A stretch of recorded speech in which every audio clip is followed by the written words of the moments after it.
सभी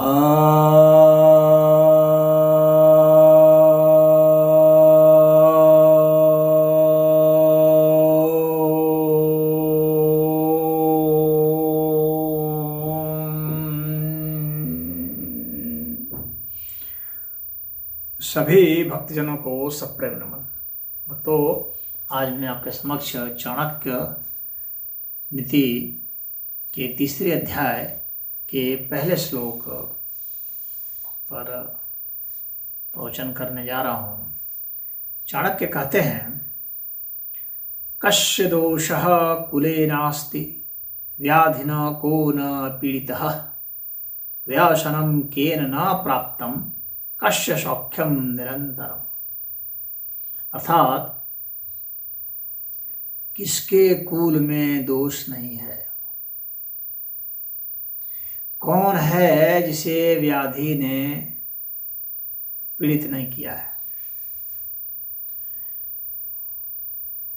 व्यसन भला किसे नहीं होता, और कौन है जिसे निरंतर सुख मिलता है। अर्थात कोई नहीं है। तो यहाँ पर चाणक्य जो हैं वो कहते हैं, कुछ लोग जो नकारात्मक भाव से भर जाते हैं और कोसते रहते हैं स्वयं को, और दूसरे से ईर्ष्या करते रहते हैं कि भाई दूसरा जो है बड़ा सुखी है, हम जो है बहुत दुखी हैं, और दूसरे जो बड़ा स्वस्थ हैं, हम जो है बहुत अस्वस्थ हैं, पीड़ित हैं, रोगी हैं, और दूसरे जो हैं बहुत ही अच्छे हैं, और हमारा तो हमारे घर परिवार में दोष है, हमारे कुल में दोष है, और दूसरे तो जो हैं व्यसन मुक्त हैं और हमें कोई ना कोई व्यसन है। तो इस तरह से जो सोचते रहते हैं उनके लिए चाणक्य ने कहा है कि चिंता मत करो बच्चे, सभी लोग उन चीजों से पीड़ित हैं जिससे तुम पीड़ित हो। कोई ऐसा नहीं है जिसका कोई दोष नहीं होता, दोष मुक्त कोई नहीं है। सभी को कुछ ना कुछ दोष होता ही है। न कोई व्यक्ति दोष मुक्त है, न कोई परिवार दोष मुक्त है, न कोई कुल खानदान वंश दोष मुक्त है। कस्य दोषः कुले नास्ति, किसके कुल में दोष नहीं है। तो किसी एक को सिर्फ इंगित करना कि इसके कुल में दोष है, ये गलत है। सबके कुल में दोष होता है, सभी व्यक्तियों में दोष होते हैं। बिना दोष के व्यक्ति का अस्तित्व ही नहीं होता। सतरजतम से जब इन तीनों गुणों से बने हैं सभी लोग, तो जाहिर सी बात है दोष होगा ही होगा। व्याधिना को न पीड़ितः, कौन ऐसा है जिसे रोग ने पीड़ित नहीं किया है। अर्थात सभी को रोग होते हैं, व्यक्ति रोग से मुक्त नहीं होता, सदैव वह रोगी होता है। कभी न कभी कोई न कोई रोग होता रहता है उसको।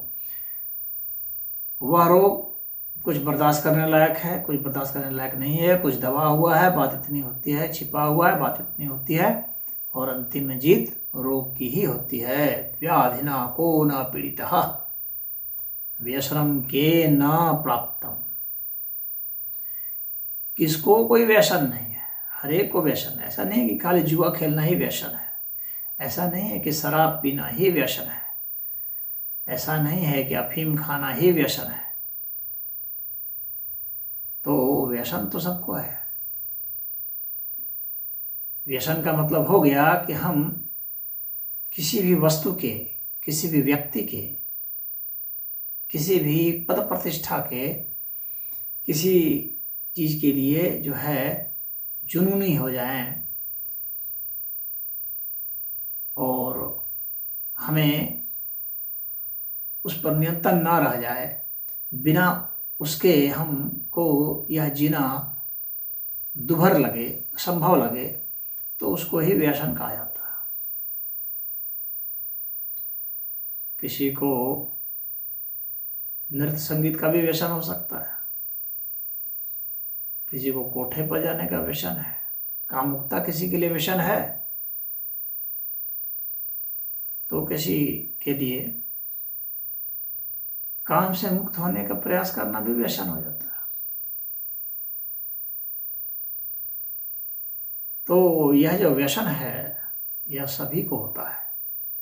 किसी को खाने का व्यसन है, किसी को पहनने का व्यसन है, पहनने का शौक है, उसका एक अलग नाम दे देते हैं, शौक है। अरे भाई शौक क्या है? वो व्यसन है। उसके बगैर जब बेचैनी छा जाए, सुंदर कपड़ों में जो अपने को बहुत इतरा इतरा के देखते हैं, अगर उनसे सुंदर कपड़े छीन लिए जाएं, चिथड़े पहना दिए जाएं, तो बड़ा दुखी हो जाता है। दुखी इसलिए हो जाता है क्योंकि व्यसन है।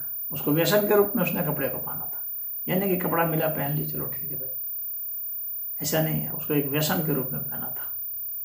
गहना किसी के लिए व्यसन है, बिना गहना के बेचैनी छा जाती है। तो जिसके कारण व्यक्ति कुछ अपराध करते, कुछ पाप करते, वह भी व्यसन होता है। तो व्यसन के बहुत सारे रूप हैं, और चाणक्य वही कह रहे हैं कि कौन ऐसा है जिसे कोई व्यसन नहीं है? सभी को व्यसन है। सिर्फ बीड़ी सिगरेट पीना, तंबाकू खाना यही व्यसन नहीं है। किसी को बड़ी बड़ी गाड़ियों के व्यसन है, किसी को किसी प्रकार का व्यसन है। व्यसन के बिना व्यक्ति नहीं होता। तो व्यसन मुक्त होना बहुत कठिन है।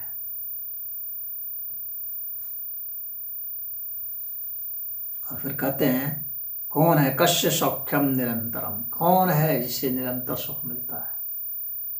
सुख तो निरंतर मिल ही नहीं सकता, क्योंकि दुख नहीं आएगा, सुख का आभास भी नहीं होगा, सुख का पता भी नहीं चलेगा। सुख की अनुभूति ही होती है दुख के परिप्रेक्ष्य में।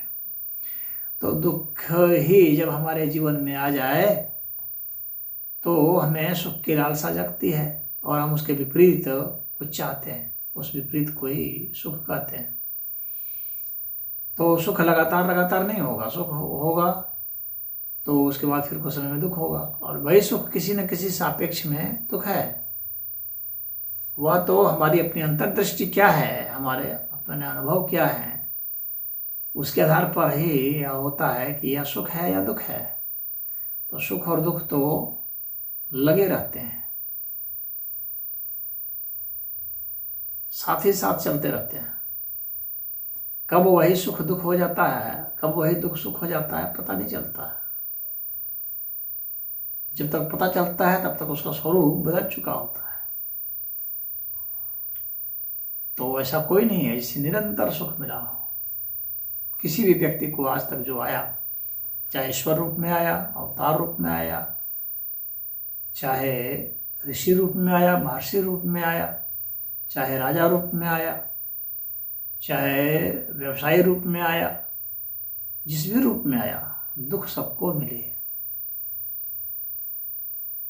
बिना दुख के जीवन हम लोग धारण ही नहीं करते। जीवन धारण संभव ही नहीं है। दुख के परिप्रेक्ष्य में ही जीवन धारण होता है। इसीलिए दुख तो आएंगे। निरंतर सुख की कामना तो मनुष्य करता है कि हमें निरंतर सुख मिले, कभी दुख ना मिले। लेकिन निरंतर सुख मिलने पर पता भी नहीं चलेगा कि सुख है या। मीठा मीठा खाते रहोगे तो रोग हो जाएगा। कड़वा खाना भी जरूरी है।